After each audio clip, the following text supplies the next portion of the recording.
It's a new child advocacy service in Washington County, and they're ready to do all they can to help. Our 5 p.m. reporter Camila Williams is in studio to tell us how they support children. Bonnie Hitchcock says there's not much to do in the rural county, and sometimes children end up on the wrong path. However, one place in Sandersville is helping children deal with these traumatic experiences. Hitchcock has worked with children at her church in Washington County for 40 years. She says it's her passion. But I've never worked in this aspect of working with children. As the family advocate at the Sunshine House, it's her job to help children deal with trauma at any age. I see so much pain.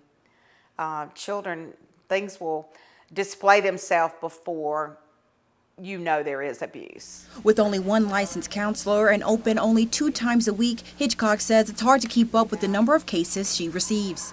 It's hard to fill that position. So right now we're looking for a counselor.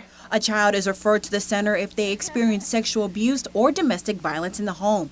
Once they're referred, a counselor and advocate provide support. Hitchcock says because it's a small county with limited resources, children can be overlooked. But I'm just thankful that this service is provided in Washington County. We see a lot of abuse in Washington County. In her experience, Hitchcock says seeing the children earlier in a traumatic event could have better outcomes. You know, many times if you don't get them very early, then you see this repeated in them. That's a sad thing that I've seen. Because Washington is a rural county, Hitchcock says not too many people know about the Sunshine House and how it helps children and families in need. So children have time on their hands, and they're either in electronics or they're on the streets.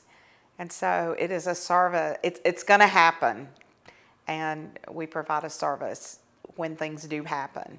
Children aren't automatically sent to Washington County when they experience traumatic abuse. They go to the head office in Emmanuel County for a forensic interview and medical exam. Back to you. Thanks, Camila. If you believe a child is experiencing abuse at home, you should call the Georgia Crisis and Access Line at 1-800-715-4225.